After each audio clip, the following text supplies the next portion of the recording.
Hey everyone, this is Coloring Chemist. My name is Connie and welcome back to my channel. So I've seen a lot of people lately doing kind of their top 24 in 24 colored pages videos. And I love them. I think they're fantastic. You know, looking back and seeing what different folks have colored throughout the year 2024, it's great. So I thought I would do one too. Except I couldn't keep it to 20, or I didn't keep it to 24. I just sort of chose the pages that I colored in 2024 that really stood out to me, whether they be favorites of mine because I really liked the way they turned out, or whether they're favorites because they maybe didn't turn out so great, but I learned something. So I think I have 39, which I realize doesn't have that nice ring of 24 and 24, but you know me, always gotta, I don't know, buck the trend. So this is going to be a long video, so you might want to get yourself a cup of something nice and warm cozy to drink if you're in a cold climate, nice and cool if you're in a warm climate, and yeah, you'll have to forgive. You know what, I realized the other day I always tend to have this on when I'm recording videos, and it's all getting kind of scuffed up. I promise I do wash it. It's from LL Bean, and it's a lined flannel shirt jacket. So it's got a hood, and of course I'm in central Canada. It is chilly, and we don't tend to keep our house super warm. We have central heating, but just to save costs. And so yeah, we do tend to wear kind of thicker clothes, and it's just so cozy. But I realize it does kind of look kind of all scuffed up, so I do apologize. But it's cozy. I do wash it, I promise. I am just going to basically start back with January of 2024 and take a look at some of the pictures that I did, and just go forward through the year that way. So the first one I thought I'd look at is in this Snowflake's Mandalas book. This is a Creative Haven book. It's by Marty Noble. And I have done, just a lot of Snowflake mandalas in here, just playing with different color palettes. And there's something about mandalas that just, I don't know, I feel freer somehow. Sorry, you probably can't see a lot of color just because a lot of the sparkle, but I use a lot of, sparkle gel pens, alcohol markers as backgrounds. But then, starting last January, I started to do experimenting in this book with not just backgrounds in the mandala, but backgrounds on the entire page. And again, there was something about it that just felt freeing to me. I guess because it's mandala. It's not like I'm going to mess up. And I don't know, it was just something about, I felt freer doing, experimental background stuff in here than, say, in a Joanna Basford book or a Rita Burman book. It was just something about this book. So there were a couple that I did. I think that was the first one that I tried. So I basically did some stenciling in the background so that the snowflake was kind of, it was a viewer that had made the suggestion. It was like sort of the snowflake's kind of like rising. I don't know. So I did this kind of wintry sunset kind of background and kind of a textured snow at the bottom here. It's called shimmery goodness. So that was something that I tried. I tried then that one. So it was a black background, and again, same stencil, I think, and just did sort of white birch trees against a night black background, flicked white ink on there for snow. And those were neat. But the one I think that I am most proud of is that one. And again, same kind of thing. It's just a snowflake. I mean, you can see the snowflake. But unlike the other ones where the trees were in the background and the snowflake was kind of in front of the trees, I did it the other way around this time. So the snowflake ends up behind the trees. And so, again, I did this kind of wintry sunset background kind of colors, the yellows and the oranges and the purples into the darker blues. And stencil again, same stencil. I keep using this tree stencil. I really like it. To put sort of trees on top. And then I drew in just kind of, a ground level down here. Put some Spectrum Noir Crystal Clear on the ground for the snow. And then I took some Lavinia stamps that I had. And these two little mice, I did not draw those, are Lavinia stamps. And then I stamped in some extra kind of pine trees down here. I stamped in some extra branches kind of coming from the top. There's some extra little, I forget what the stamp is called, GYP, I think it's called, GYP. It's like, it just gives you these little kind of branchy things. I just did a bunch of stamping. The snowflake itself is really kind of simply colored in just kind of white and silver gel pen, it looks like. That's about it. Oh, I stamped these little lanterns. Those are Lavinia stamps as well, and then made them kind of look like they were glowing. Same thing with this mouse's little lantern down there. And I was just really pleased with it. There's things looking at it now I think that I would do differently, but it was fun. It was fun to experiment and to, turn a simple snowflake mandala into, well, a picture. So that's I think the first one from 2024 that was one of my favorites. I think I learned a lot about what to do and what not to do by doing that picture.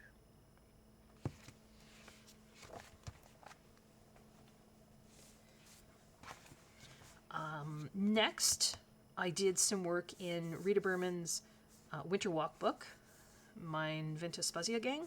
I don't know if that's correct pronunciation or not. My dad emigrated from Germany when he was a teenager, so you'd think I know German, but I don't. This was a picture that I did, I think, roundabout for, Valentine's Day last year. So not so much January, kind of into February now. And it's based on a color palette that I learned from Karen, Zucchini Kitty, wonderful colorist here on YouTube. And I know she's been having some trouble with her, I think, her hands and shoulders, so hasn't been doing much coloring lately. But I still really look forward to your videos, Karen. She had done sort of a color palette using polychromos pencils. This was a while ago, and it was kind of these teal blues and then peachy colors with some earthier greens and then some gold. And I modified it to do the same kind of color palette, but with Faber-Castell Pitt pens. For those of you who've followed my channel for a while, you know that these are one of my, probably the favorite thing I have to color with. These in combination with, although the time I did this, I don't think I had the Stettler. Maybe I had some. I can't remember.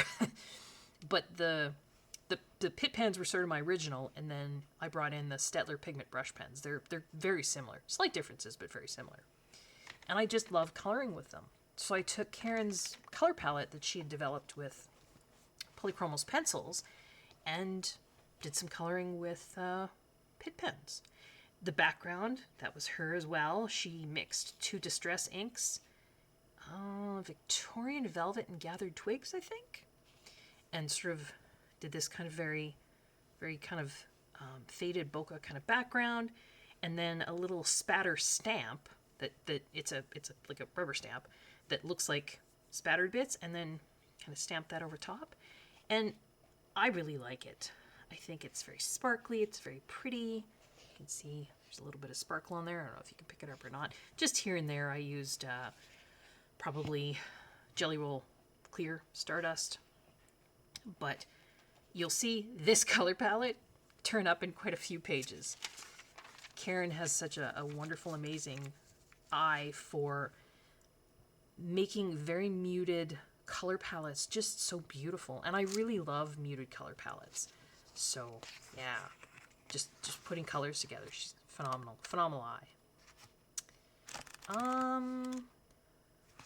The other two pages in here, and you know what, I honestly might have done these before I did that heart, were, because this might have been January. I did this page. There you go.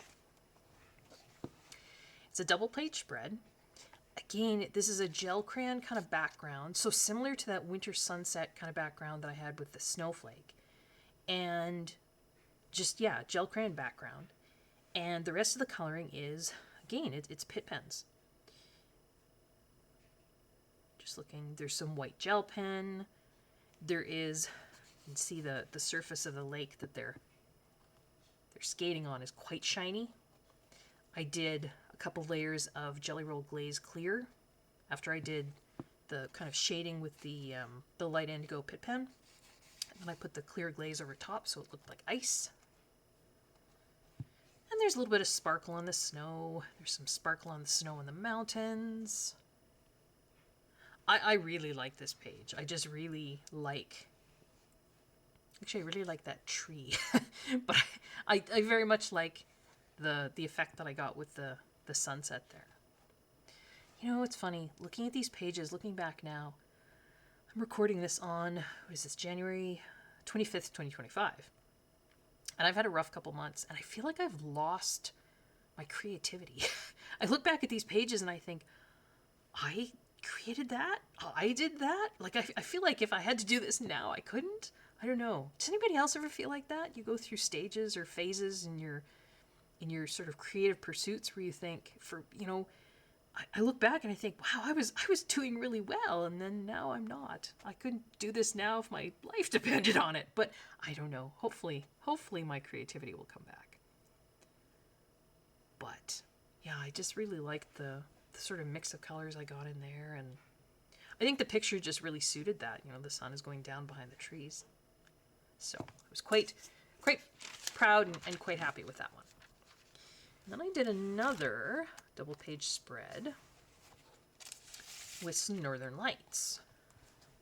And I think this one turned out quite well. The Northern Lights were already drawn in, so I didn't draw those in. All I had to do was color them, so I just colored them with glitter gel pens. That's all I did to make them shiny, glittery.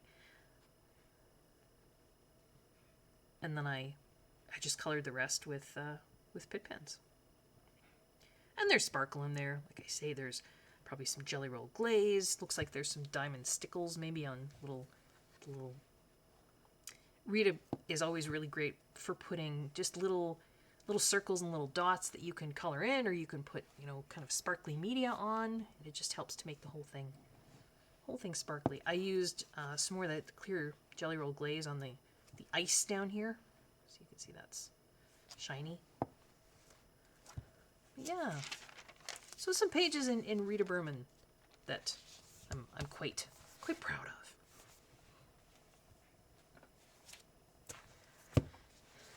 This was,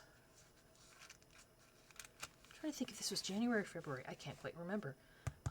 It's been so long. Oh no, I shouldn't. I was gonna say it's been a long time since I colored in Joanna, but I've colored in Small Victories. I haven't colored a full-size Joanna picture in a while. So this is Worlds of Wonder. And again, playing with that same color palette that I borrowed from Zucchini Kitty. So the teals and kind of the peaches and cinnamon colors, and then the earthy greens. I tried to do like a kind of an antique gold look down here. And this I was playing around with, because a lot of times when you do these, whether gel crayon backgrounds or ink backgrounds, if you don't want to get any on the image, you have to cover the image somehow. Now you can do the background before you color the image, and you can use, masking fluid or something like that. But I was playing around with, where is it? It's a product called, sorry, I shouldn't turn away from the camera. Frisket film. And I think some stamp companies sell something similar. They call them masking sheets, maybe something like that. But it's basically this film you can cut. It feels like wax paper, but it's got a paper backing, and then this waxy kind of film. And then, so what I did was I laid this over so you can see through it. I traced the outline of this globe, this terrarium, cut it out, and then peeled it off and stuck it down over top. And then because this is waxy, like it's plasticky, it's going to resist. It's kind of like masking fluid, but if this was just faster to do, although I guess I wouldn't have had to do the whole area. But I had bought this a couple of years ago and hadn't used it. So it was kind of like, well, you know what? I think it works best for images that are going to be easy to cut out, that have sort of, fairly uniform borders. If this had, all little leaves and things sticking out, it would be a pain to cut this. Probably be easier to use masking fluid then. But because it was a, fairly simple shape, yeah, I just thought, and I think it worked really well. Background looks like distress ink to me. Tried to do kind of a bokeh effect. Use that same stamp to put little dots.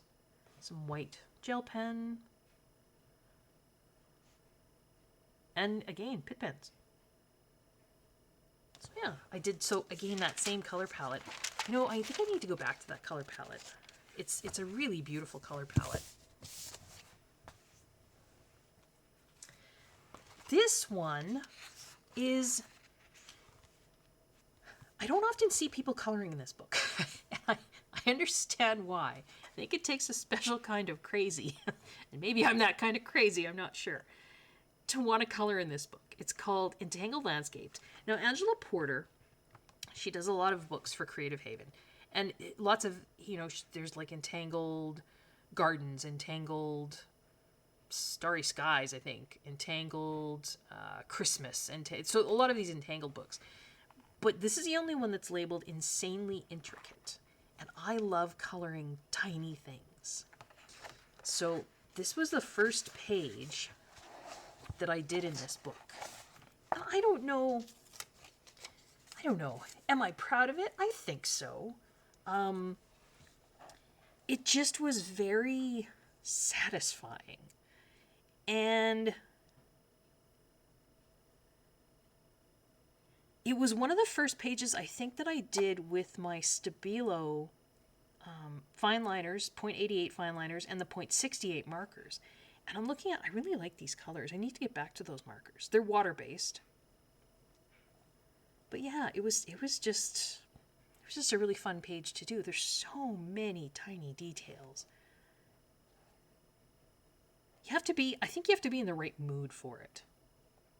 A little bit of sparkle on there, but not much.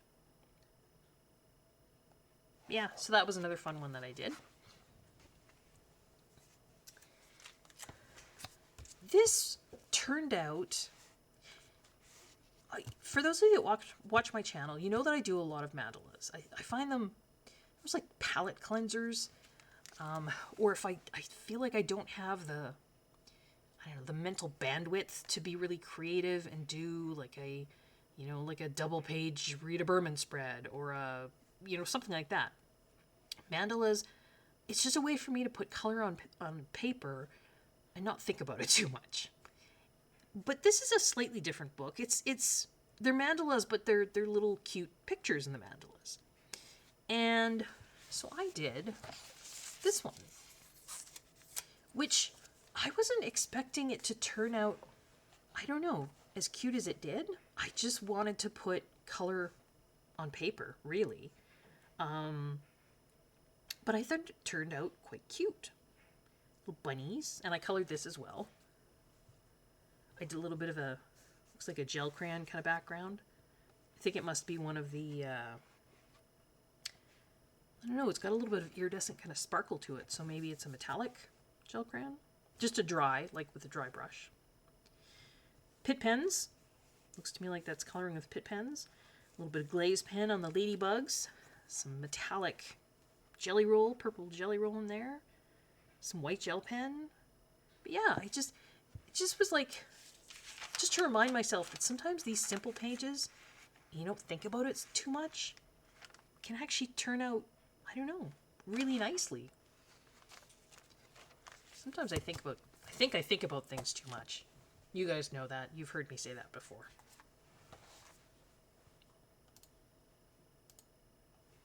Sorry, I will probably have to keep pausing this video. I'm still getting over a cold. Well, 2 colds, actually. And so, every so often I have to have either a coughing fit or I have to blow my nose. And I figure you guys don't want to hear that stuff. So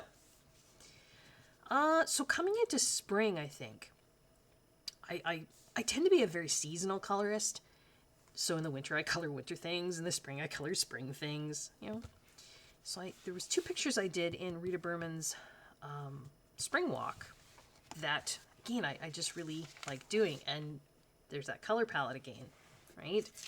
So this is the teals and the earthy greens and the gold and kind of the peaches with the distressing distressing background. Sorry, had to cough again there. I know, I probably should have waited until my coughing was gone before I decided to film a video of this length. But honestly, I've been sick for almost a month and I just was getting tired of waiting, and it is almost gone. I've just got that tickly cough left now. Anyway, distressing background, again, the gathered twigs and Victorian velvet, and looks like I spattered some water on there. I'm not very good at the water spattering because the distressings are water activated, right? So I'm not very good at getting a good result. Use that same stamp to put the little darker spots. Some little pussy willow was there. Yeah. Gain a little bit of sparkle. Not too much, just on the edges. I don't know if you can see it there. Hopefully you can.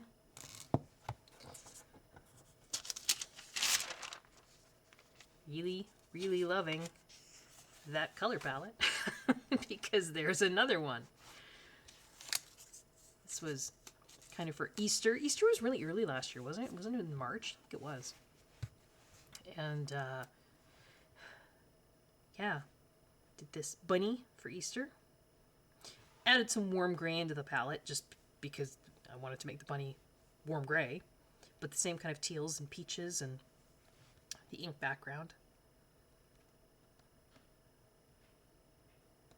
Again, Karen just has this really lovely way with those kind of very beautiful muted color palettes. I just think she's able to make things look so beautiful without them. And I know, everybody has their own, excuse me, favorite kind of color palettes, ways to color. I love the muted colors. I know lots of people love the super bright colors, but I really love the muted colors. But it can be hard with muted colors because you don't want everything to look dull or drab or gray, right? And Karen just has this amazing ability to take those muted color palettes and make them really beautiful. So, yeah, that's why I stole this one from her and just used it a number of times. Yeah, I like that one too. This is in Maria Trolla's Twilight Garden.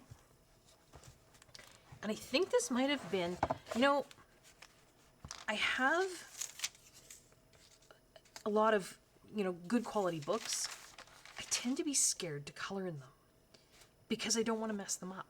Even Rita Burman books, I don't want to mess them up. I guess that's why I keep going back to the mandalas, right? I just feel like I, can't mess that up. And so I think this was the first pages that I had done in this book, and I was pretty proud of myself because, I kind of conquered that fear of you could color in these books and nothing bad will happen, even if it doesn't turn out exactly the way you wanted it to. And did this one turn out the way I wanted it to? I think it turned out okay. I don't think this is meant to be a double page spread, but I sort of made it, kind of coordinating. And I know this is super shiny. The background on here is, I think Daler Rowney pearlescent acrylic ink that I painted on. And it's super shiny blue. So if I tilt it, maybe you get a better sense of the color there. And the background here is a matte acrylic. I'm not sure if this is an acrylic pen or paint. Pen, I would guess, if I had to look, just looking at it. But not quite the same blues, but I thought they did okay together. And I mean, you do have the same or similar elements on both pages. You've got the gray hyacinths, and you've got tulips, I guess, on both pages. So yeah, I kind of just made them coordinating. The coloring is all either Pitt pens or Stettler pigment brush pens. Bit of bokeh effect there in the back. Little bee. But yeah, I don't know this is anything, to write home about. I mean, I don't know if there's anything super awesomely special about it, but it was kind of that, I conquered my fear and colored in one of these hardback books. And, once you've colored one page in them, it's like it breaks down a little wall or something. It's just easier after that to go ahead and tackle other pages. So if you have these kinds of books and you're scared, just go for it. Don't pick your favorite page. that's always not a good plan. I've done that. Because you pick your favorite page and then it doesn't go well, and then you're like, I never want to look at that book ever again in my entire life. So don't do that. But, pick a page that you like, but maybe isn't your favorite, and just go for it, right? Just remember, you can always cover stuff up with acrylic paint. That's a good thing to remember. So if things go wrong, you can always cover it up with acrylic paint. This one, I don't know. I don't know if I would say I'm proud of it, but I think it turned out kind of neat. This was another one of those pages where I didn't want to think too much about what I was doing. I didn't want to worry about, a lot of fancy shading. And it was kind of a lot of the pages in here that kind of stylized ooh, there's birch trees. I love birch trees. Sorry, got distracted. But just kind of stylized, and I wanted to try out, some water-based markers. I think I had just got the full set of the Zig Clean Color Real Brush pens. So I think I was doing a lot of that on here, because that's what this looks like. And just having fun. But I think it turned out kind of neat. Like how the mountains turned out. I wouldn't often make mountains purple, but I did, and I think turned out kind of neat. A bit of sparkle snow on the mountaintops there. It's just one of those pages where it didn't take me very long. Although, no, I have to say, putting all the little speckles with the green pen in there, that took quite a while. And coloring all those tiny little flowers, I guess that took a while too. But the pens didn't bleed through. It's pretty good paper in this book. Is this the only page I've done in this book? Gosh, I need to get this book out more. Because this is Color Yourself to Tranquility with these beautiful artworks of trees. I love trees. Love trees. So you know what? I need to put this one in a different pile and keep it out.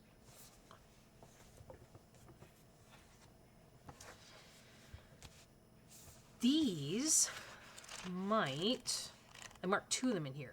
And these were the first pages that I had done in Enchanted Earth. I tried to, this past year, work as much as I could in untouched books. Because I do have, a fairly extensive collection of coloring books. And because I'm kind of a scaredy cat when it comes to being creative, I tend to, you keep going back to what you're comfortable with. And I wanted to try and push myself a little bit. So I figured, well, things like, doing a page in a hardcover Maria Trolla book. I'm not comfortable with it. I'm scared. But, you gotta start somewhere. So these 2 pages that I did here were the first pages I'd done. I don't think they were the first Melpomene pages I'd done. Because I think I did 1 or 2 before in a different book. But the first pages out of this book. So I did this one, and again, it's a variation, but it is some of that same color palette, right? The Zucchini Kitty color palette. It's the teal blues with the peaches and the golds. I added in a little bit of purple, and then the earthy greens. So the black background wasn't here. I put that in, which you can do because these are single-sided. You notice there's a little bit of bleed through, but that's okay. I think this is the only Melpomene book that is single-sided, I think. And then, there's just some sparkle on the top there, here and there. I thought it turned out pretty neat. White gel pen. Made the piano keys kind of look kind of, well, I use warm gray Pitt pens. Unless I say otherwise, all the coloring is Pitt pens and Staedtler pens. Unless I specifically say this is something else, you could just assume that that's what that is. So that was some warm grays to kind of make the piano keys. I mean, piano keys are kind of ivory anyway, but to make them look kind of old, an old piano. So I did like the way that one turned out. And then I did this one. Now, this one, again, I think for most of it, probably all of it, I used the Zig Real Brush pens. And, you know, I pulled one out here, but I didn't actually show you. For those of you that haven't seen it, these Real Brush Clean Color pens, it's got a brush tip, but it's not like a foam or a fiber tip. They are actual, do my thumbnail here, they're actual bristles. Can you see how they spread? Oh, now there's ink on my thumb. Yeah, so they're actual bristles. And it's almost like a water... I don't know if it actually is watercolor ink in there, but that, to me, that's kind of what it acts like. But it's like using a tiny little paintbrush. And there's 180 colors of these. They're not cheap. There are cheaper alternatives, I think. Some other companies, maybe like Shuttle Art or Ohuhu, have their own, you know, kinds of these. But the Zig Clean Color Real Brush ones, I do. You can buy them open stock, so you can replace just the ones that run out. You can buy just the colors you need too. You don't need all 180 colors. I happen to like to complete the set. But yeah, this was done with the Zig Real Brush pens. I do blend with them right on the paper. Just kind of what I do. The background here looks to me like Distress ink again with that stamp to make the dots. A little bit of gold gel pen on the edge of the stamp there. Some sparkles in the middle.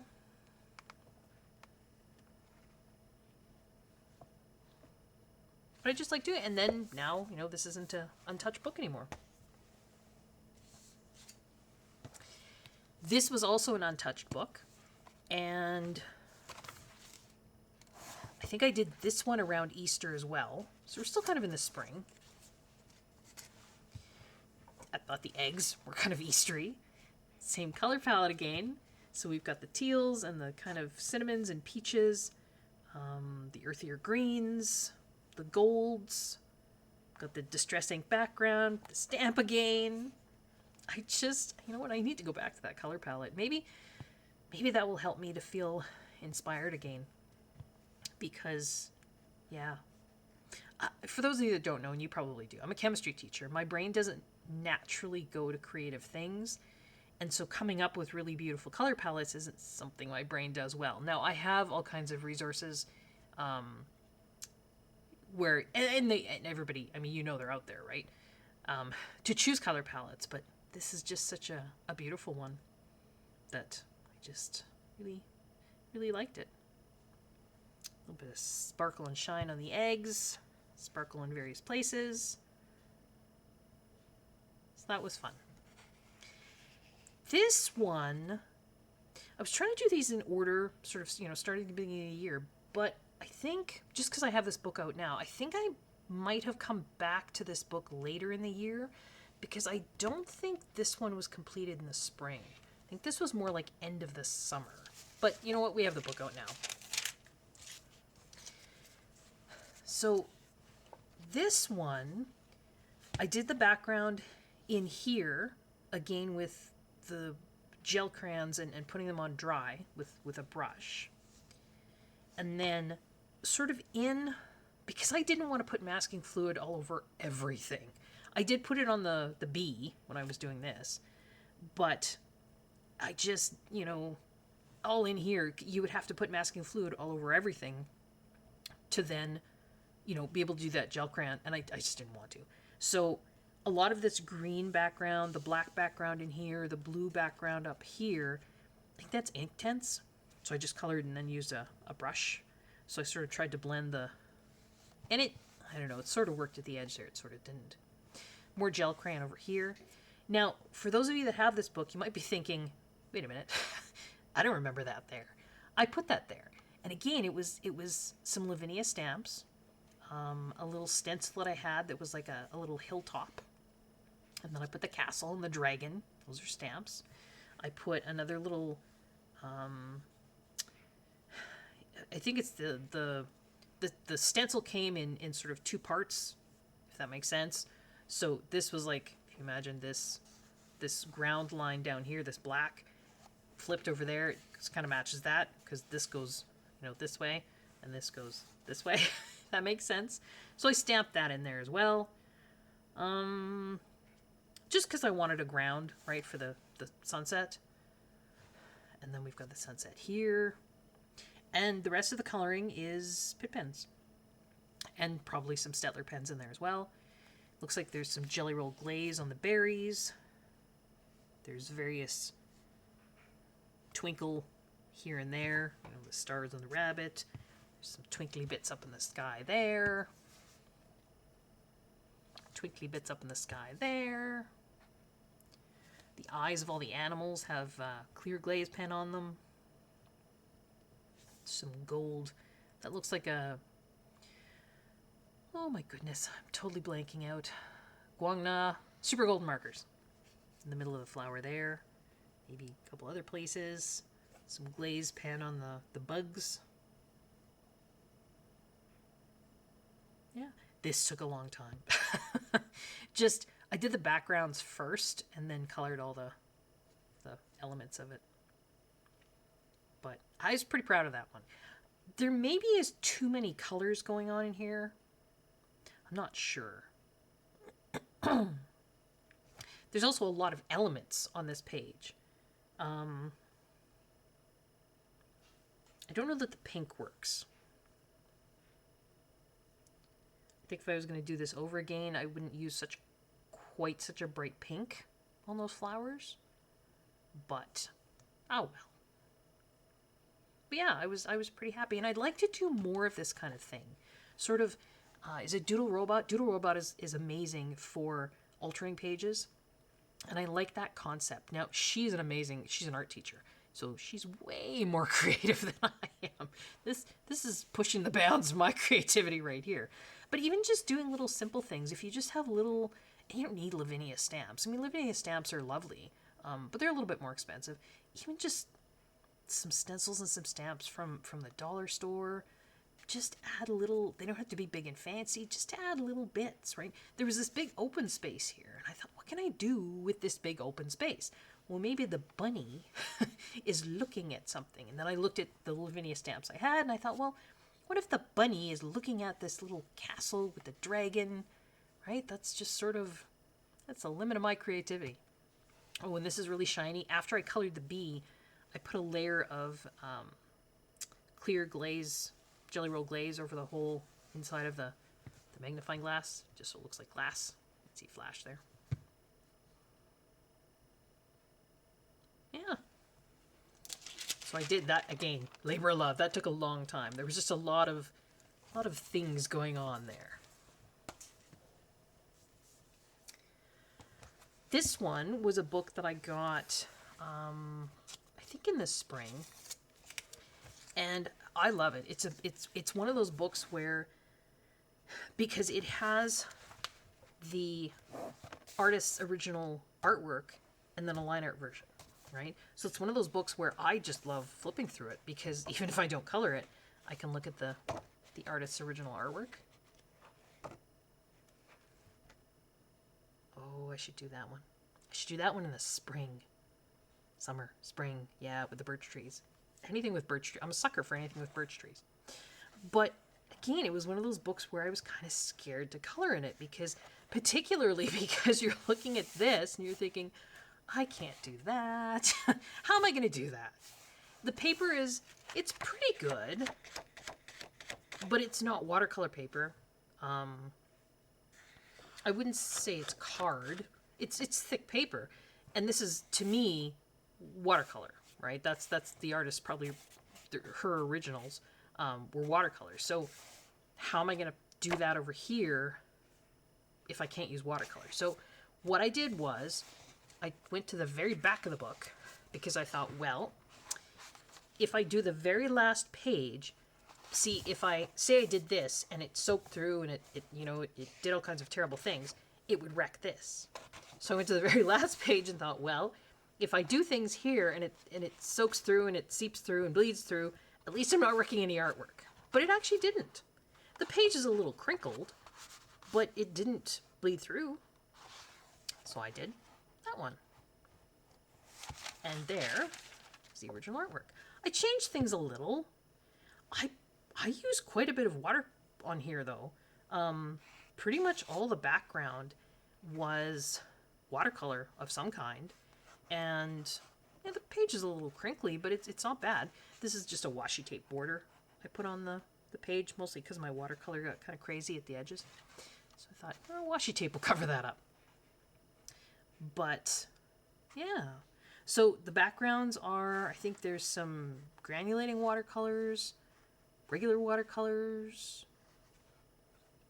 All the smaller elements are Pitt pens or Stettler pens, like the flowers and the leaves and things like that. There are there's a little bit of glaze I can see on the berries down here. There. Tiny bit of, I put a little bit of kind of sparkle wash over the water there. So it's, I think it was like in one of those Mai Liang watercolor sets. The one I have is, I think there's 48 colors. There's 36 regular colors and 12 iridescent or metallic colors. And one of the iridescent colors is like a clear. So just go over top, or maybe I mixed it in with the paint. I can't remember. Just to make the water a little sparkly. It's a very subtle shimmer. I used some acrylic pens to make the berries, or the grapes, I guess they are, on the grapevine. I did have to do some drawing because, and I noticed this with other pictures in this book as well.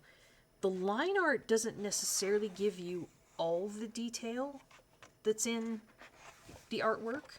So, say looking at this one, it's slightly different. I'm trying to think what's different.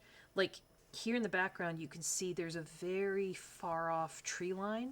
That's not on here at all. So if you wanted that, you would have to sort of draw that in.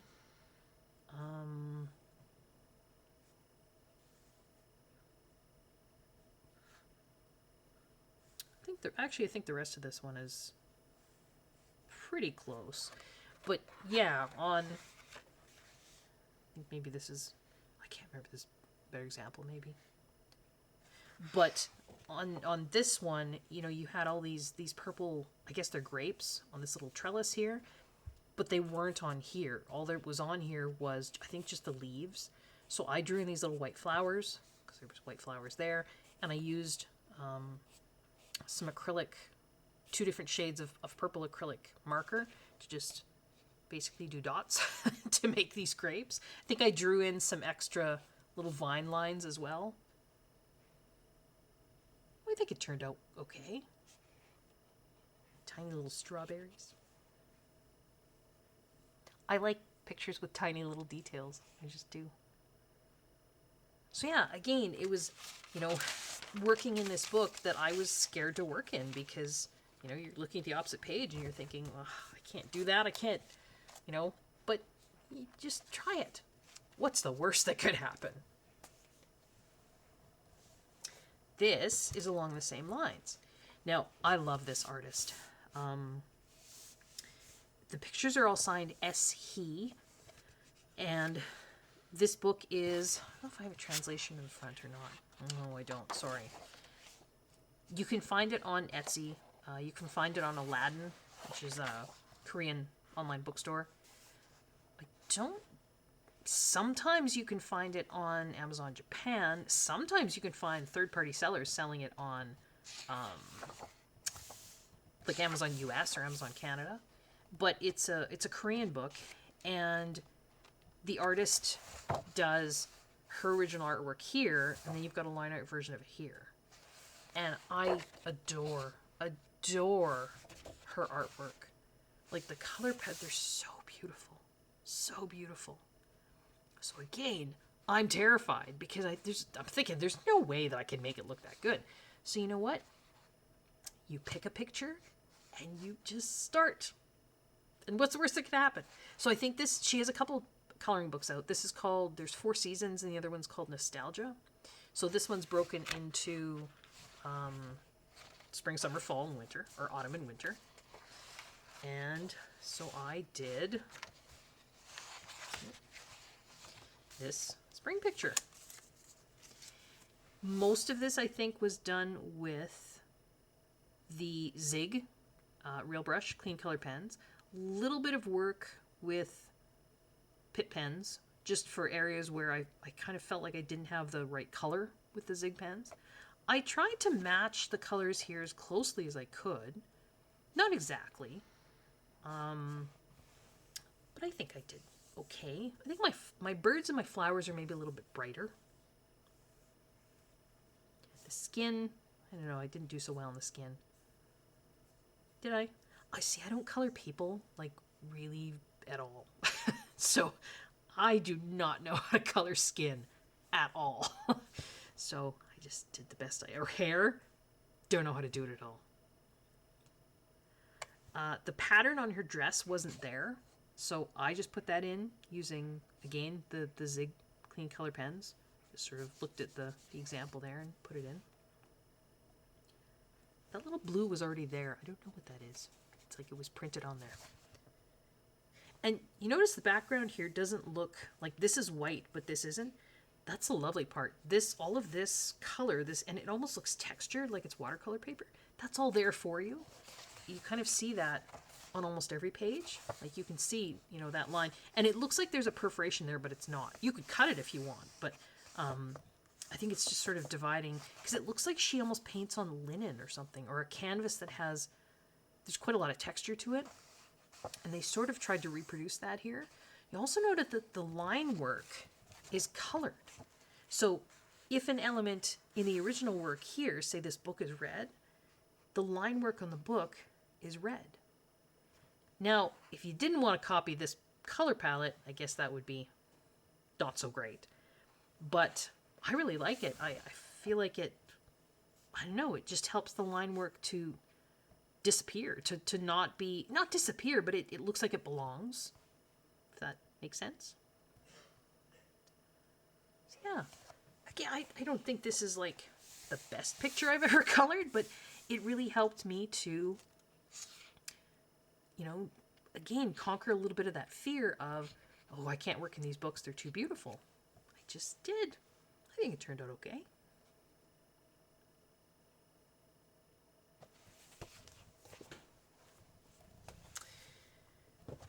This page. Again, if you followed my channel and you followed my completed pages, you probably remember this.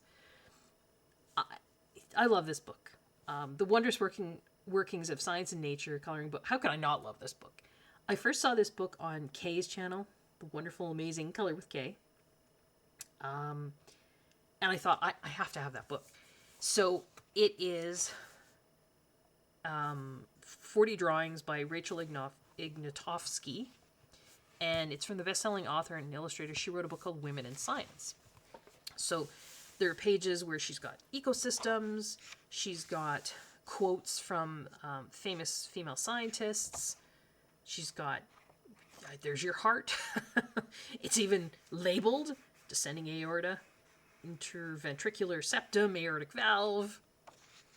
Right, there's more ecosystems. There's a drawing of a bacterial cell. So, I love this book.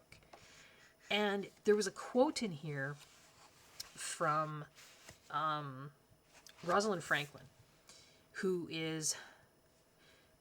she was basically the third person, along with Watson and Crick, to help discover the structure of DNA. But Watson and Crick got the Nobel Prize. Rosalind Franklin did not. And there's a story behind that. You can look it up if you want. But the reason she didn't get the Nobel Prize was she died.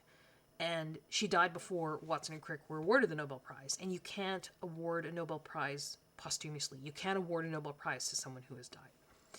But she did a lot of the groundwork. So this page had a quote from her, and I thought, I really want to color that page. And the page had all these tiny, tiny, just little, it was almost like a wallpaper page with this quote. Why on earth?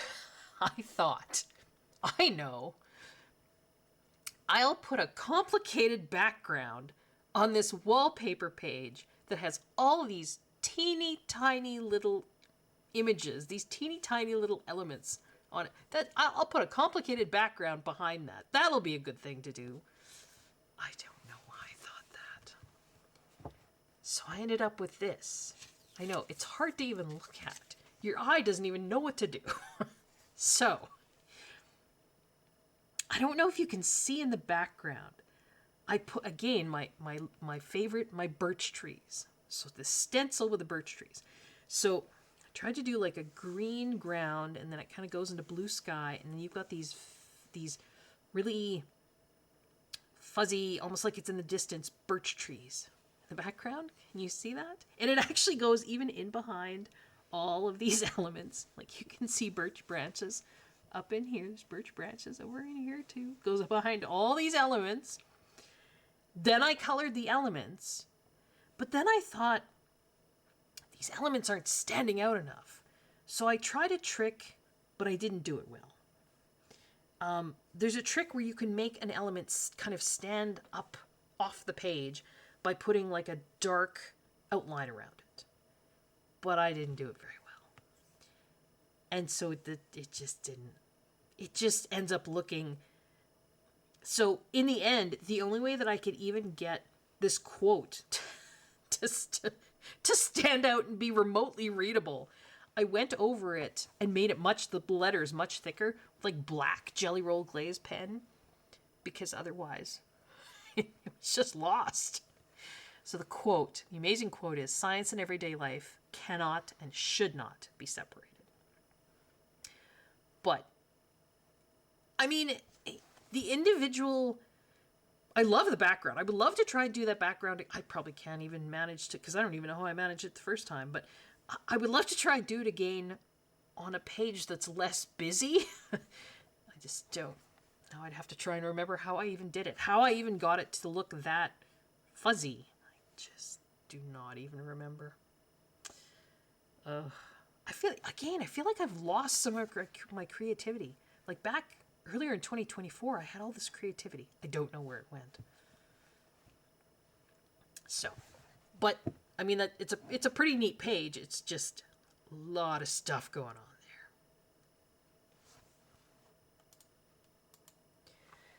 Sorry, nose blowing and coughing fit break again.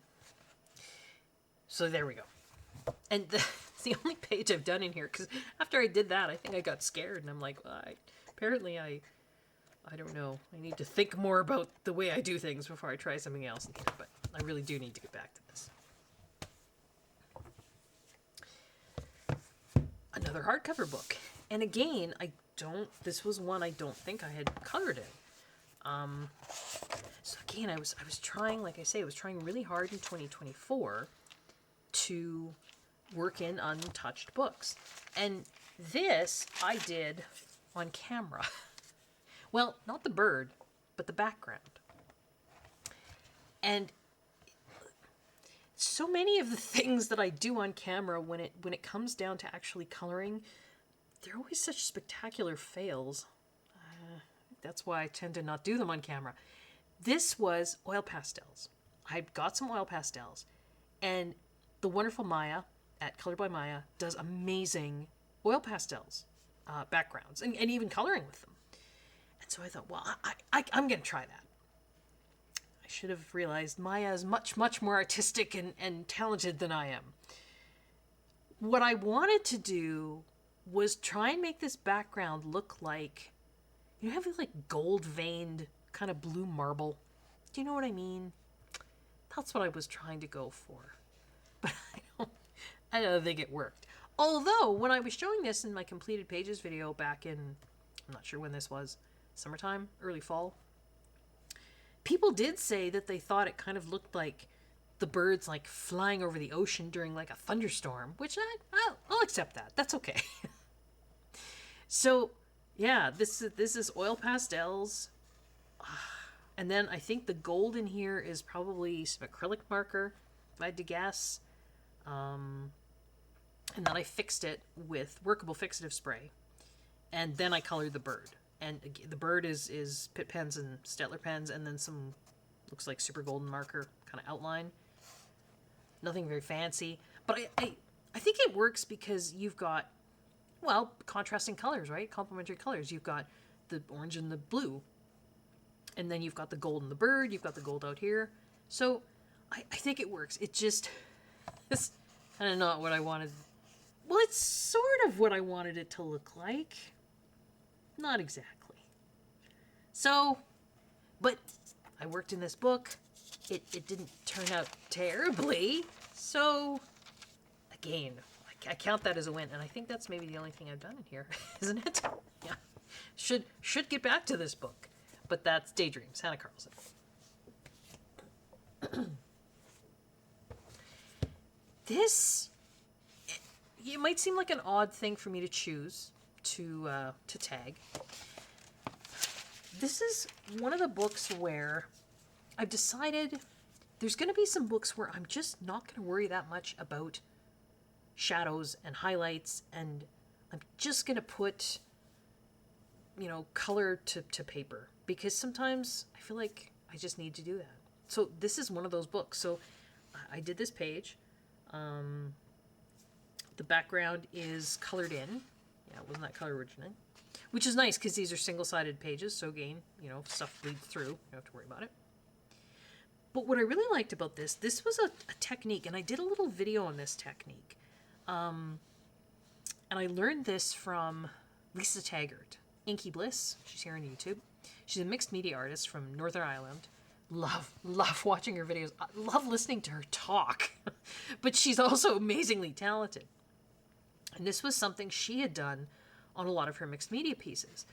To sort of create the effect, and I hope you can see this. Hopefully the lighting is not. If I come in a little bit. There. So it's like these little glowing dots. And what she did, it's super simple. I did a video on this on the channel. I'll try and remember to link it below. You basically just take a little bit of like pastel pencil. I don't mean like pastel color. I mean like, here we got one here. Like chalk pastel, right? Pastel pencil. You make a little circle, smudge it out with your finger to kind of make it, so it's smudgy, and then take a gel pen and put a dot in the middle. And then it looks like with that dot is glowing.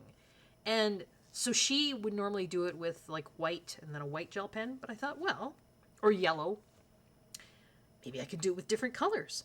So, I have different colors. I have the full set of Pitt pastel pencils. So I did some pinks and some oranges and yellows and blues and greens. The lighter the colors, the more effective it's going to be.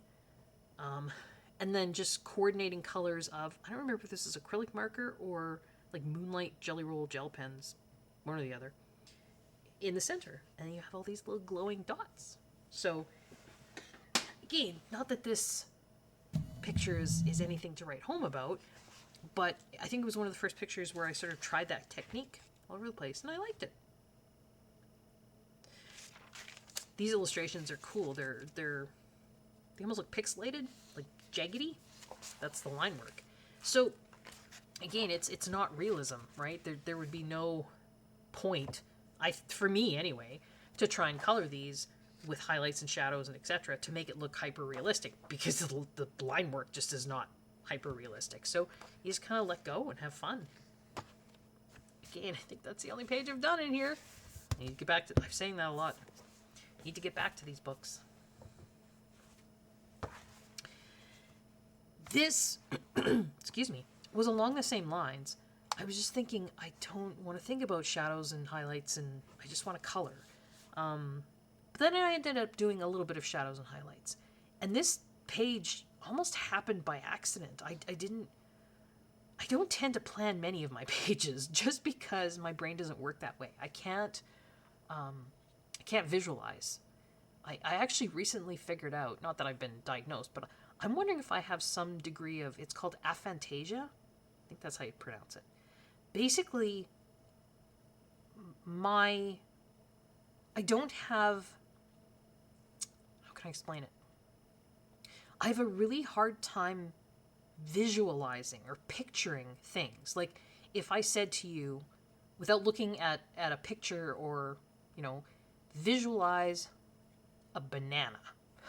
Just right now, visualize a banana.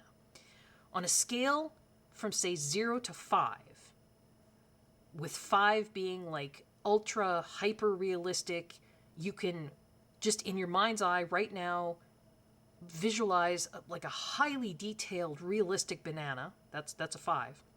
And 0 is I can't visualize it at all. And 1 is like, I know the vague shape of a banana and the fact that it's yellow. Where would you put your visualization of that banana, right, on that scale from 0 to 5? People with aphantasia are around the 0 to 1 area. That's kind of where I am. It seems silly, particularly for those of you who can just do this naturally. In my head, I know a banana is yellow, and I know its general shape, but try as I might, I can't visualize a realistic banana. My brain doesn't work that way. What I can do is I can remember, because I do actually have quite a good visual memory, if I've seen a picture of a banana, I can recall that picture. But just, in my mind's eye, sort of creating an image of a banana, my brain doesn't do that. So that I might have a certain amount of aphantasia. Anyway, so I don't picture what I'm going to do. I just start my pages and whatever happens, happens. And this page was one of them. I just sort of started, I think we were getting into the fall. I love autumn. I love fall. This might have still even been in the summer, but I was feeling fallish. So I wanted some fall colored leaves. I just picked out some Pitt pens and Stettler pens that were like fall leaf colors and just colored, I think I flat colored the leaves. Like there was no highlights, no shadows, nothing. I might have even flat colored the branches. I put a little white mark on each leaf. Just that was like the highlights. Did a little bit of, looks like a little bit of shadowing and highlighting on the branch. And then the owl I did a little bit more, but it's not even so much highlights and shadows. I think it was more just, I just blended, some creams into some browns, some whites. It's not a realistic owl, right? Realistic owl's eyes don't look like that. But I just had a lot of fun. Again, I think I colored, that background black. Wasn't black originally. Did some glowing pastel pencil stuff around the moon and stars. A little bit of glaze jelly roll on the berries. I think it just turned out really neat. I didn't intend for it to look like that when it was done. It just happened. A little bit of Spectrum Noir Crystal Clear. It's like the Zig Wink of Stella kind of thing. So it's, I know I've showed it tons of times, but just in case everybody's seeing this for the first time. So it's like a real brush, but I like this better than the Wink of Stella. The Wink of Stella Clear still has a little bit of a grayish silver cast. This is clear. It just sort of makes things look sparkly. So you put it over top. So I put it over top the white flowers. I don't know if you can see them. It's just a really subtle shimmer too. But yeah, it just happened. Sometimes I think that's why I get nervous when I start a coloring page. I really have no idea what it's going to turn out like. Like, zero idea. Could be bad, could be good. I can't visualize it. When did this come out? Was it like summer? 2023. 2023? Oh yeah, I guess maybe. I seem to do a lot of work in this last year. And one of the things that again, it was a fluke. I didn't mean for it to happen. But one of the things I discovered was how to use Neocolor 1, not 2. So Neocolor 2s are the crayons from Caran d'Ache that are water soluble, right? But they also make Neocolor 1 crayons that are not water soluble. And I mean, I call them crayons. I don't know if that's the right term. They look like crayons. They're highly pigmented. I mean, to put a Neocolor 1 next to a crayon, I realize you're comparing crayons to crayons, but you're almost not really. They're artist grade crayons. And Caran d'Ache makes a small pack of metallics. I think there's 10 metallics in there. And I don't use them very often. So I thought, well, I'm going to try and figure out a way to use these, maybe for background. So I started coloring with these metallics and putting down like a lot of pressure, like burnishing pressure. But it was really streaky looking and crummy. There was crumbs everywhere. So I took a Kleenex, like a facial tissue, after I was sort of done putting down all this crayon, to try and more or less just clean up the page, right? To get rid of some of these crumbs. And I thought, well, maybe if I rub it with this tissue, this Kleenex, it'll take away some of that streak. Well, this is what happened. You see that? Looks like a mirror. So this is the Neocolor 1 metallic crayons. Put down like a ton of them, like burnishing pressure, hard. And it will look all streaky. And then you take a Kleenex, your finger, and just basically buff it out. And that's what it looks like. And I didn't know that would happen. It just happened. So this is 3 colors, and it didn't really blend. I really should have flipped those 2 colors. I should have went purple, blue, green. I don't know why I went purple, green, blue. If I would have switched the blue and the green, maybe that would have been a better transition. Because I think the blue into the green is not a bad transition. I know it's hard to even see the color because it's so shiny. Here, I'll tilt it. And then this background is just one color. It's just the metallic green. But, yeah. It is messy because there's crumbs everywhere. And when you start doing the polishing, the pigment, because they're very pigmented crayons, will get into, the non-colored areas of your page. So you then have to take like an electric eraser and erase. And most of the pigment does come off. It's a very messy, kind of time-consuming background, but holy man, does it. I mean, that's shiny. So that's what I did. And then again, the rest of the coloring is Pitt pens, Staedtler pens, probably some white gel pen. Looks like there's that crystal clear Spectrum Noir in there. I actually did try and do the same thing with the black outline around some of these elements to make them stand out. And so I was trying to do it with a Prismacolor black. I couldn't color on this. It was too smooth and shiny. The only black that I could get that would do this is the Stabilo All pencil black.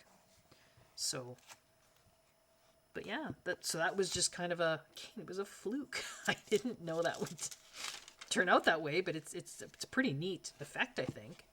So then I tried it again. Now, this was the saga of, because I tried to do this on camera, because I didn't do this first one on camera, because I didn't expect it to happen. So I tried to do this one on camera to demonstrate, except it didn't go well, because I thought I'd get fancy and use some of the non-metallic Neocolor ones. So this looks kind of weird and streaky, because the non-metallic Neocolor ones do not work for this. You really have to stick with just those 10 metallic Neocolor ones. Live and learn. So I did this, and then I colored the inside of these shapes with a black, it's the Zig Art and Graphic Twin marker that I use all the time for doing black backgrounds in books that have good paper. This is water-based, but it's got a nice foam rubber nib, so it tends to be not very streaky. And if you've got good paper, but test first, it doesn't tend to bleed through. And then I just did some really simple coloring on the flowers because, the background was the focus. But then off camera, whole saga began. Because this is so messy, some of the crumbs and the non-metallic Neocolors were much crummier and there was crumbs everywhere, and of course then you're rubbing. So then I flipped the page over, and there was all these purple streaks and everything all over this side. I'm like, ugh. Well, now I need to cover that up. So I guess I'll do another one of these backgrounds, and I'll just use the metallic red from the Neocolor 1 metallic set. I'm not going to mess around with these non-metallic ones anymore. So I did the whole background here, and then I polished it and buffed it. And then that got messy. So then this background had, and I think it had mess from the purple on here as well. So I thought, well, okay, I guess I will just do a black background here. What I should have done was maybe like acrylic marker or acrylic paint, but no, I decided I was going to use this. And I had to do many coats of this to try and cover up all the smears from because I did many coats of this, it bled through onto this page. So now I had to try and cover things up on this page. So I think I ended up using, I think this is like a metallic Artex, those brush metallic Artex markers. You buy like a set of 12. And this is, I think, a couple layers to finally cover everything up. And I think at that point, this page was still okay. So yeah, this was the saga of the backgrounds. And then I just, all the coloring is done with Pitt pens and Stellar pens. But I mean, I thought it turned out cute in the end. But I didn't mean to do these 4 pages in a row. It just kept happening. Yeah. So there you go. That was the saga of the messy backgrounds that ended up, yeah. And I don't think I've done anything else in this book since, because I think maybe I did some black background coloring. Oh no, I did. Nope, there is one more. That's right. So back in the fall, I purchased some Tempera paint sticks. I saw them on the wonderful Helen Cryer's channel, and they looked really intriguing. And it's the same kind of, well, Tempera paint historically was made with, was it egg yolks or egg whites? I never remember which one, but as a binder. Modern day Tempera is kind of it's like the paint you give to kids in like primary school to paint with. It's not got egg in it anymore. But these Tempera paint sticks look like, where have I got one? Look like this. Look like a great big tube of chapstick. And you turn it, just like chapstick. It goes on really creamy, but they dry like, what did the box say? 90 seconds. So you can't really blend these. I've tried. But they dry so fast. So they're really, I mean, you can paint with them, you can color with them. They're great for kids because they dry so quickly, right? So their kids are drawing and painting with them, and it's not smearing because they dry so quickly. But I thought I'd try them for backgrounds in coloring books, because I mean, that's a pretty big, it's going to be hard to do detail work with that, right? So I did this page. Now, I did try, I think, a couple different colors. And some of them are metallic, some of them aren't. I think I tried 2 different colors here. And again, they're really hard to blend on the page because they dry so fast. So it was looking kind of streaky and patchy. I think it was like a gold, and then a rusty orange, but like not a metallic gold, I think was the 2 colors, but it really wasn't working. So then I just took the gold, which is the one I was just showing you, which is somewhat transparent, and went over the top of it. And it did actually kind of bring everything together. I don't think it looks too streaky anymore. It's very shiny. But yeah. And it doesn't have to be fixed. You notice I don't have a protective sheet in here. Like, it's not coming off on this.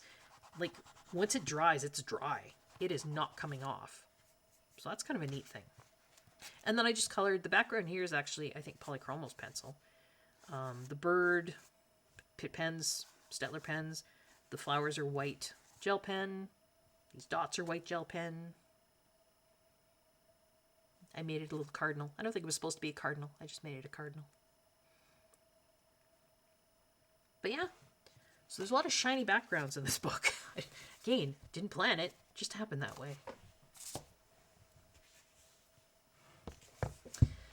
This was still wanting to play with the Tempera paint sticks. And so I did... No, wait, was this Tempera paint sticks? Nope. This was oil pastels.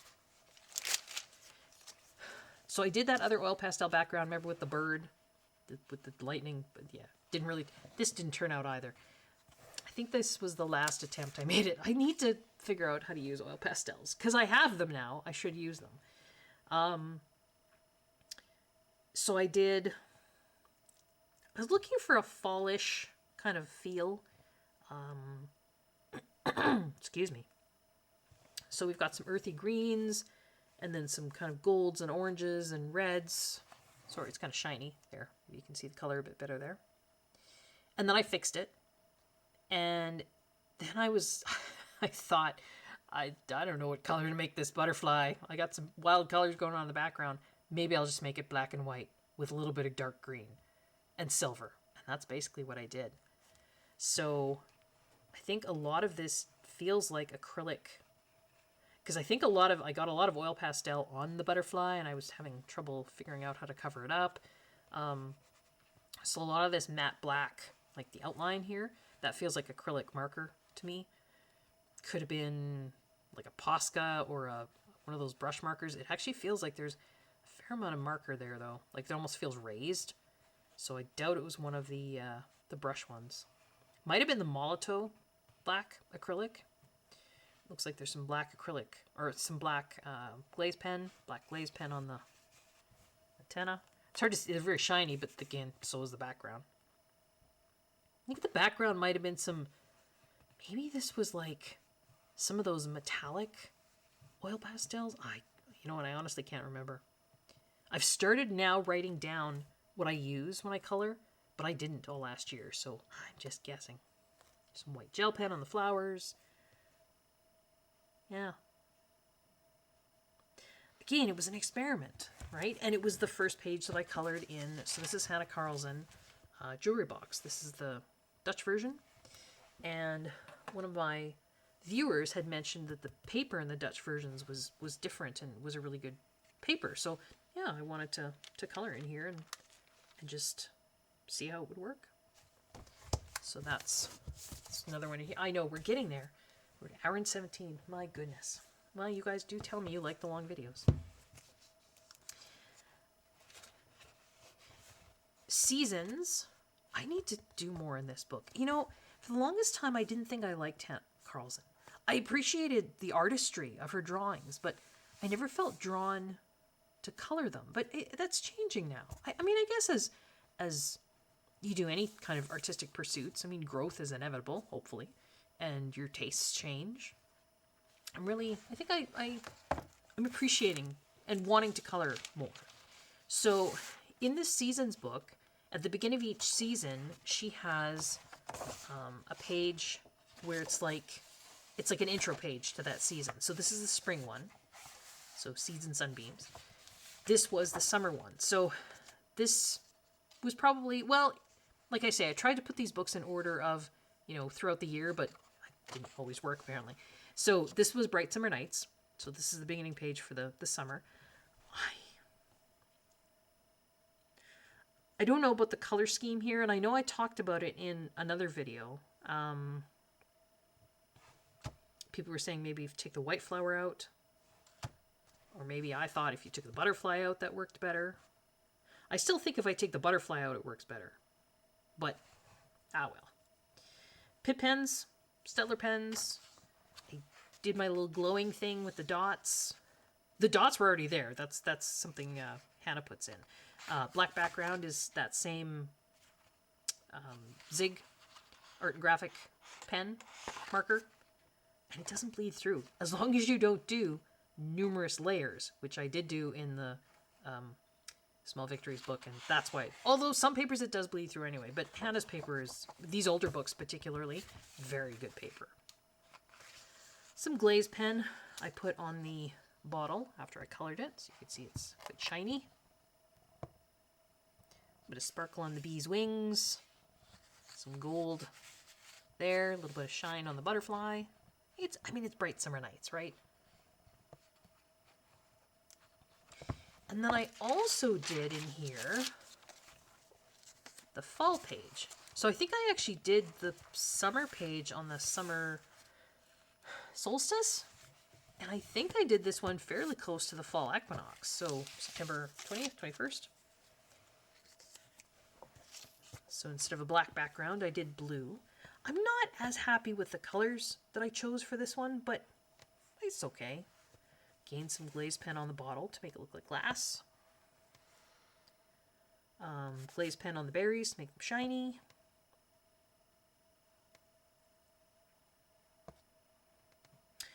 These leaves are a strange color. I think I would have liked them more earthy, maybe. Maybe that's the problem. You know with those? Does that work better?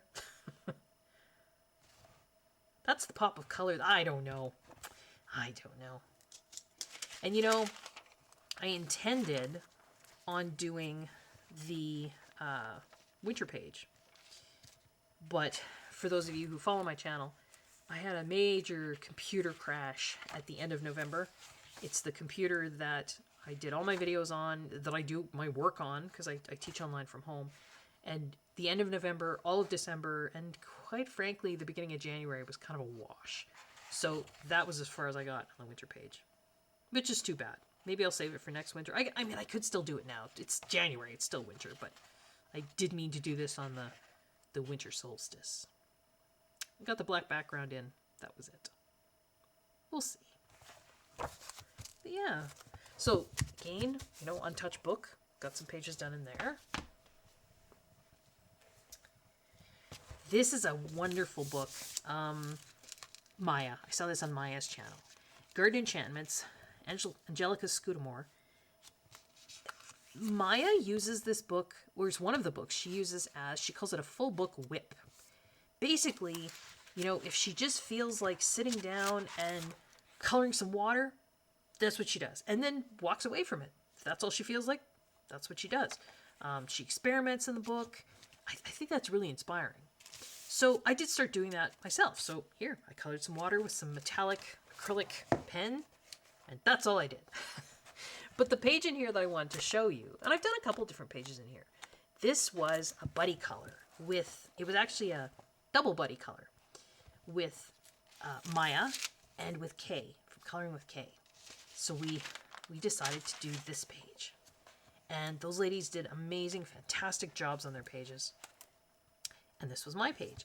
Again, this water is the Neocolor 1 Metallics. And I just thought it looked so cool because if I tilt it, right, then you can see I did sort of the blue and the green. But if the light hits it, I don't know, it looks like, you know, reflections on the water. It looked kind of neat.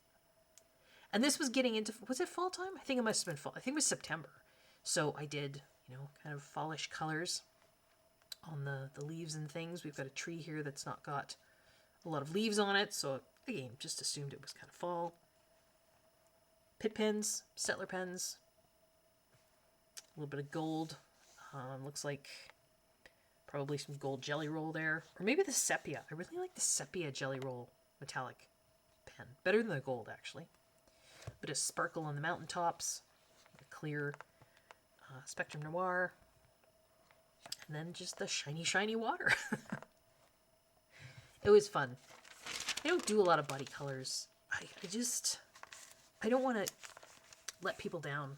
And I know, you know, a lot of you have contacted me about doing buddy colors, and I've kind of said, well, you know, not really. And then I did a buddy color with these ladies, and maybe some of you were upset, and I apologize for that. I don't think I'm going to do buddy colors. Maybe. I don't know anymore. I feel badly because I never know what my schedule is going to be. I never know if I'm going to be able to get things done, and I don't want to agree to do buddy colors and then not do them, and then not, you know, be able to show people's artwork on the channel because I haven't done my own. I don't know. I just don't want to disappoint people, I guess is what it comes down to. But I did really enjoy working with those two ladies. They're wonderful, lovely ladies, and yeah, I'm happy with the pages we all produced. This, I don't know if this is a favorite of mine, but I learned something. So this is Rita Burman's autumn walk, fall walk. Autumn is my favorite time of year, but it's also one of my busiest times of the year because I'm a teacher. And I never really feel like I get to enjoy autumn because it's so crazy busy. And I so wanted to color in this book this autumn. So, I mean, he's busy and I wasn't, you're not feeling it, but you're like, no, I'm going to color in this book. So I sat down and I did this, but I'm not happy with it. And I think what I learned was maybe you shouldn't choose, one of your favorite books about your favorite time of year to color in when you're not feeling it and it's just like, I just need to get this done because it just didn't turn out. I mean, I think I don't know. There's a lot of colors going on in that picture, and I think there shouldn't be that many colors. Maybe that's the problem. And then this background is not helping things. Yeah. It's okay. But I think I learned that you probably shouldn't, just force yourself to color in here because, darn it, it's my favorite season, so I need to color in here. I probably just should have left it. Maybe someday when I retire, I can color all the fall things. But, well. You learn something. And sometimes, pages are favorites or because you learn something. Not because it's necessarily one you look at and think, wow, that's awesome. I don't know. That's how I look at it. Oh, if every color, and I know other YouTubers have said the same thing, I think we all agree, if every coloring book could be printed on this paper by this company, I think we'd all just die of happiness. This is Emily Letta Hallberg's. This is her re-release of Sagar och Sagnar, Fairy Tales and Folklore. And it's hardbound, which the original wasn't. The cover is stunning. But the paper in here is unbelievable. It's fantastic. And I think I marked 3 that I did in here. The first one I did was, I think it was this one. Nope. This one. I was still playing around with the little glowing effect. So my pastel pencils and my gel pen. I colored the background again with that black pen. Did not go through. Oh yeah, I guess it did a little bit. Yeah, a little bit maybe, but nothing I can't cover up. Pit pens, Stettler pens, black or clear, actually Jelly Roll glaze over top the lantern, like for the glass. The only thing I'm not happy about is the moths. I don't know what I was thinking. I tried to make their wings like really pale pastel iridescent colors, but it didn't really work. And then I tried sort of whiting out the lines, but not really. And then I put some sparkle over top of them because, sparkle will fix most things. It just doesn't work. Those colors just don't work. And maybe on camera, they actually almost look white, which maybe even works better. But in me looking at it right now, the colors there just they don't work. For me, anyway. So I should have done something different there. But, again, you learn. There's a little lamplighter there. There's a little bit of Jelly Roll. Again, looks like that sepia metallic. A little bit of sparkle on the flames. Yeah. So, I like the page, but again, learned, don't do that with moths. When the rest of your palette is very earthy colors, and then you suddenly introduce, these pastel pinks and yellows and greens, doesn't really work. The next one I did, I think it's this one.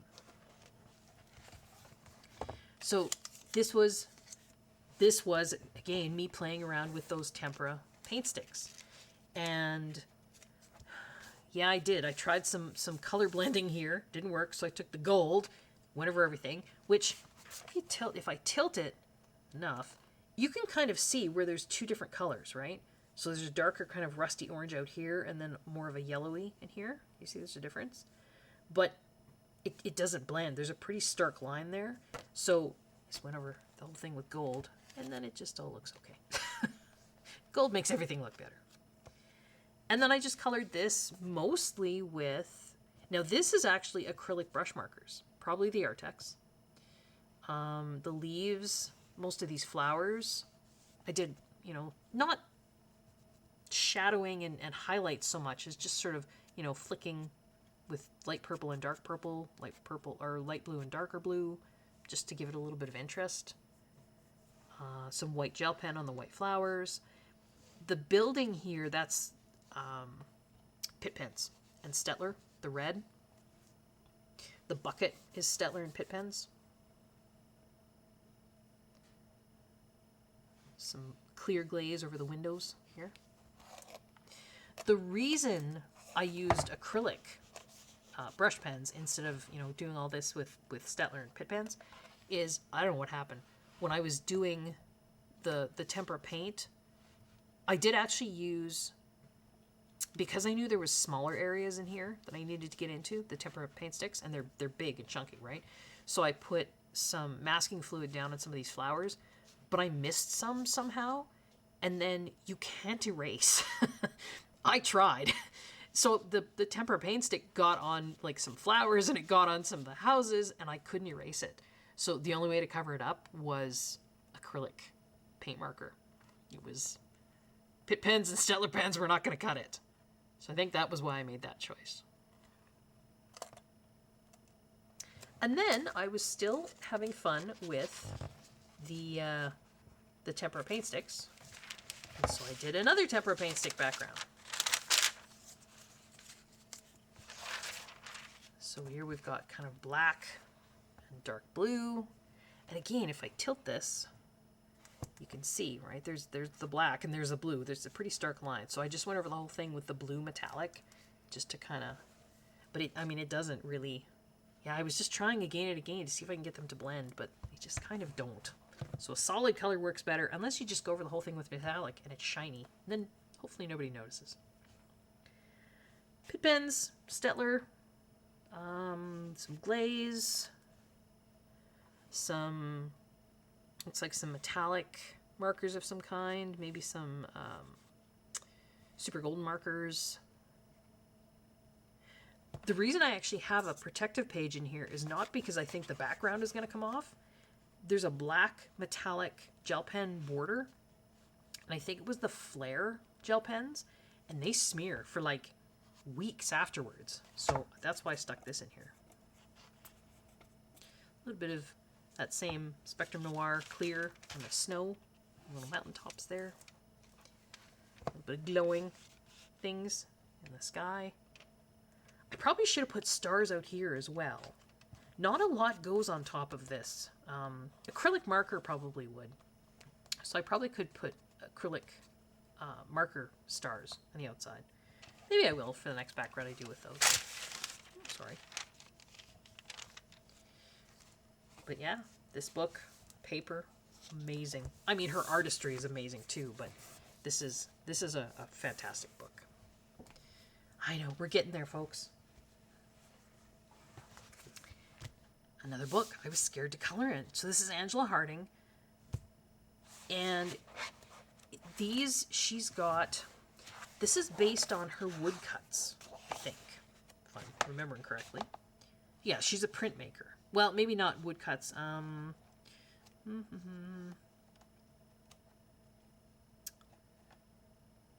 Just reading here.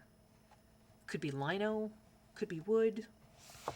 But she's got line art versions of some of her artworks.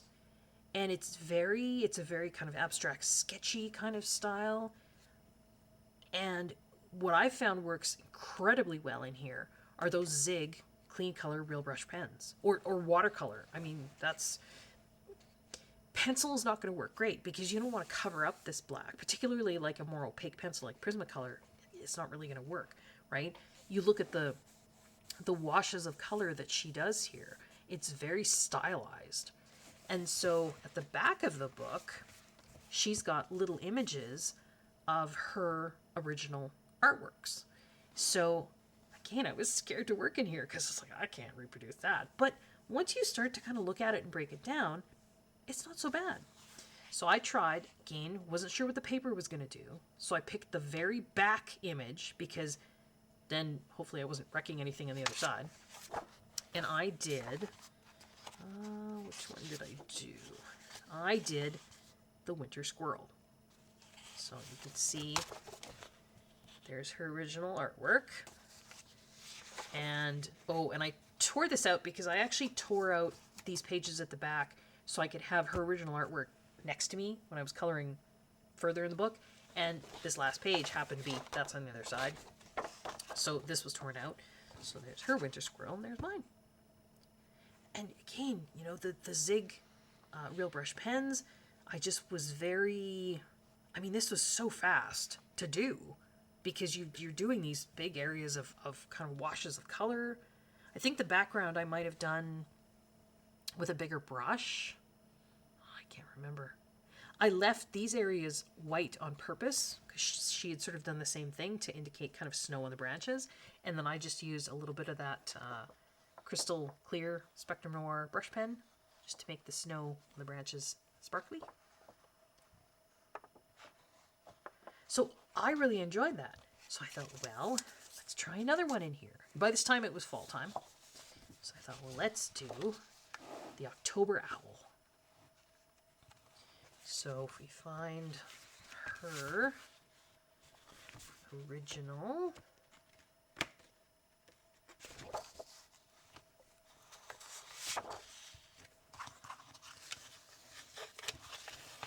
this black Post-it's here for a reason. I just can't remember what it was. Put it up there. There's her original. So there's her October Owl. And there's mine. So I tried to follow her color palette. I think mine turned out a little brighter than hers, but that's okay.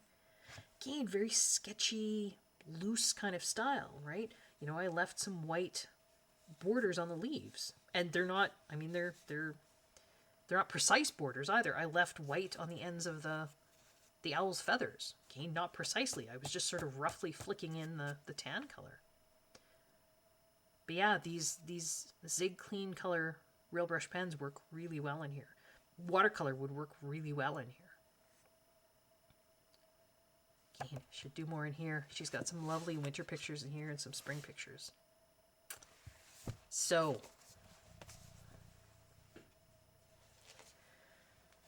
we were in October by this time. My computer was still okay at this point. And this is another untouched book. I had never done, or had I? I think I had done, yeah, I had done this in here before. This was as brave as I got. But I had never done an actual page in an Eerie book. So I thought, well, no time like the present. And it was Halloween. So I did a Happy Halloween page. Background, I think, was pan pastel. And I did that first and then fixed it with the workable fixative spray. Krylon workable fixative. And then the rest of this, I think, is, yeah, again, Pitt pen, Staedtler pigment brush pens. There's a little bit of, there's not a lot of sparkle on there anywhere. This is a yellow, because I think the writing was originally in black, but I just wanted it to show up against the darker blue that I put. So I think this is like a yellow acrylic pen. I just traced over it. I used a silver gel pen just to put the little nails on the signs and the little bucket handles. I don't think there's any other... Oh, the bird's beak has a little bit of glaze pen on it.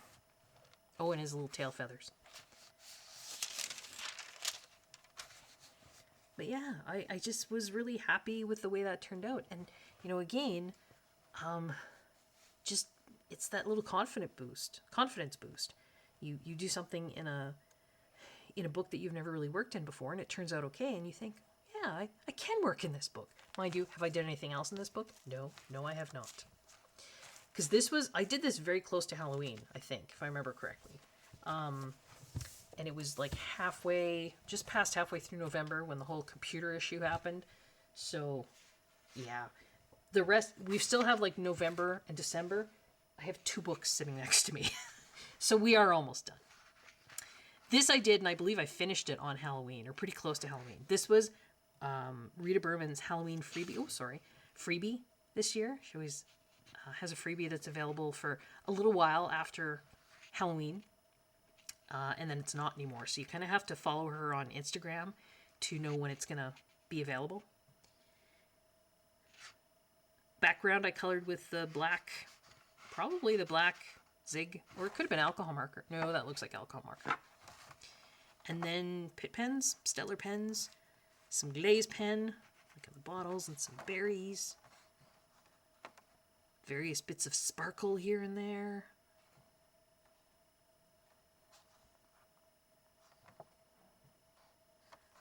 I added a little bit, so I took, again, some stamps that I had, Lavinia stamps, and I stamped the spider web in some silver ink that I had. And then I stamped some of these branches in like a white ink. They don't show up real well, do they? The white ink kind of, it wasn't as opaque. I think I should have used a different white ink, and then I put a few stars up in here. I used a white chalk pastel, just a soft, to kind of give the indication of like kind of moonlit clouds. Yeah, it was just fun. Lots of tiny little elements in here, which again, I love coloring. So very, very fun to do.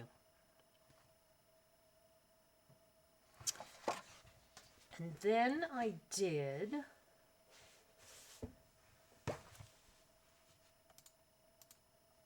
sorry, coughing fit. Had to have a little drink of water. I wanted to do something for Remembrance Day. So Remembrance Day here in Canada is November 11th. And I wanted to do a poppy. And again, still, was wanting to work in untouched books and or books that were scary. Be brave. And Petra Kashedova, I have all her books. There's not even words. I mean, they're number one, they're on fantastic. It's basically almost cardstock. And some of the images, you've got her artwork on the other side. And I mean, I could just stare at her artwork forever. It's just gorgeous. Not all the images do. Sometimes you just have her artwork.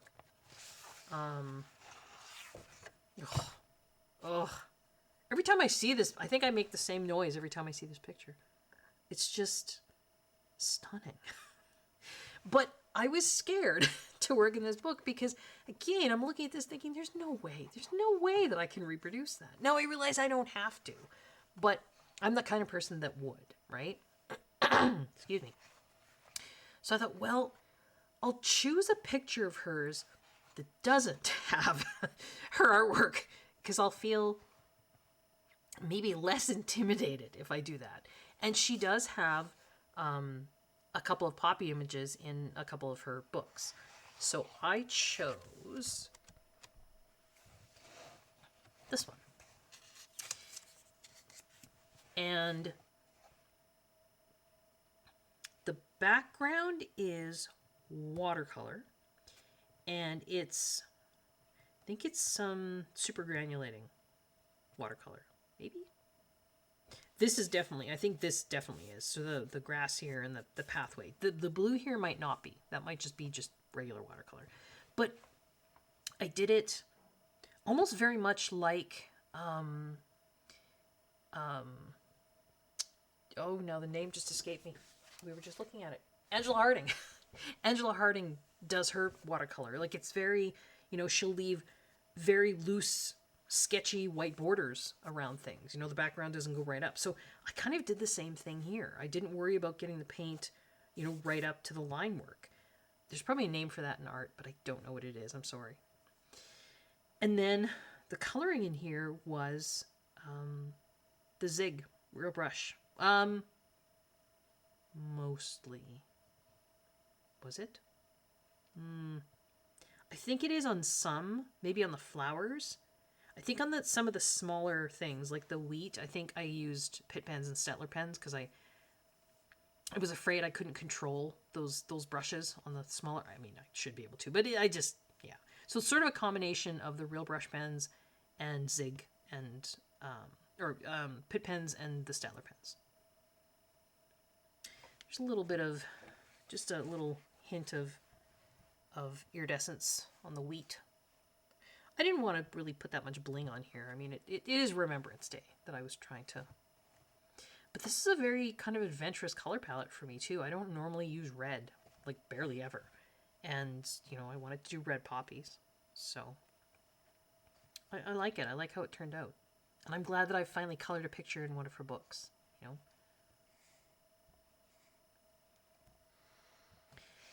And it was kind of after this that everything went sideways. So I literally have 2 pictures left to show you, neither of which are very exciting. But this was one of the first kind of those bold and easy books. And I do have a couple of them now. And I do like them. I think I'd rather keep them... I know a lot of people are doing some really cool, amazing things with them, you know, with patterns and all those kinds of things. I think for me, I'm just going to keep them simple. So, I did this one. Very simple. It was a bunny. Was this before or after the computer crash? I can't remember. It might have even been during. It was just simple. It was winter. I love winter too, and I was kind of hoping, you know, for the snow to come. So the bunny is inside, all snuggled up with his blankie and his cup of whatever he's got there and his carrots. And he's watching the snow outside his window. So I just wanted to color that. It's mostly alcohol marker. I think a little bit on the pots here. I think I used Pitt pen just because I like the terracotta colors that Pitt pens have. The mushrooms. No, that's alcohol marker too.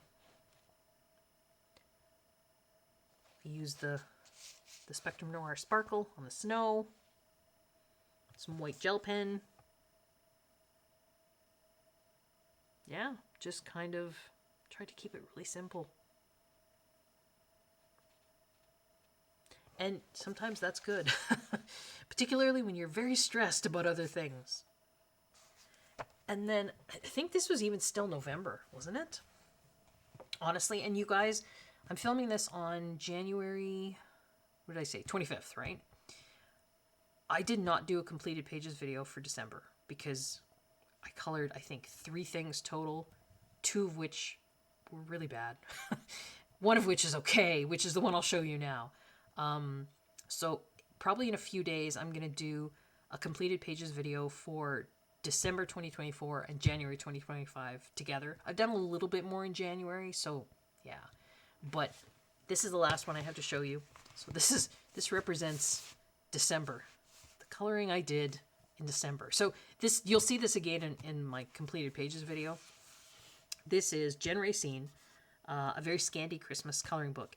And this is almost in essence kind of like the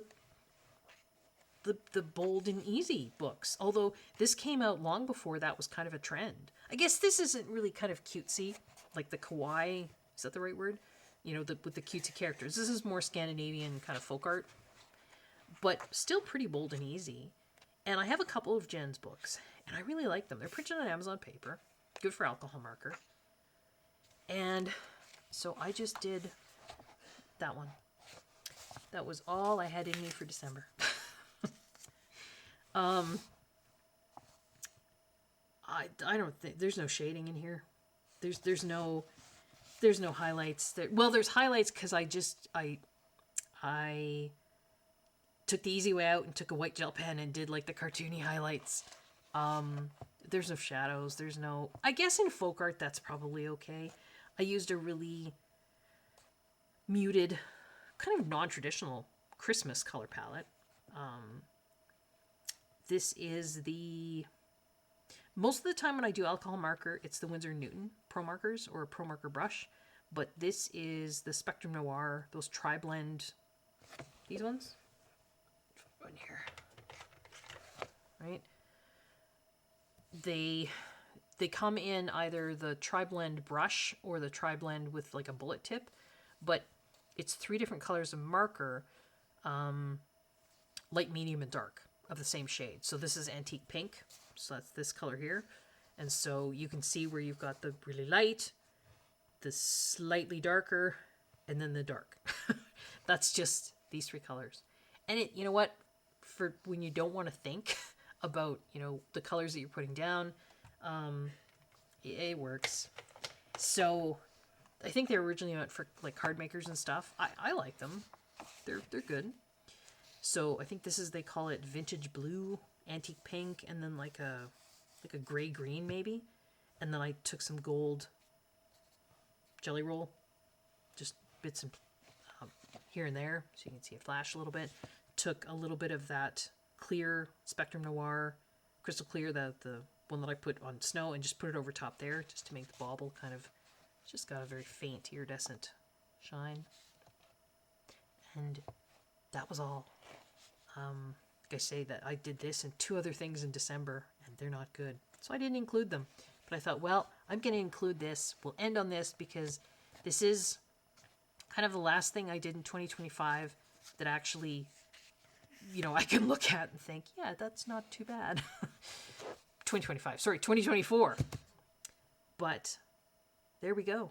So there, I think I counted, it was supposed to be what, 24 in 24? I think I actually had 39. Oh well. I hope you enjoyed this. This is again a super long video. I am starting to lose my voice now, so it's probably a good time I stop. Yeah, I have a bunch of other ideas. I just need to make sure my voice cooperates so I can get them recorded and get them out to you. If you like what you're seeing on my channel, consider liking the video, subscribing, hitting the notification bell, leaving me a comment, or letting a friend know that you found a channel that you like. They might like it too. I hope everyone is safe. I hope everyone is well. I hope everyone is enjoying their coloring. Till next time, folks. Take care. Bye-bye.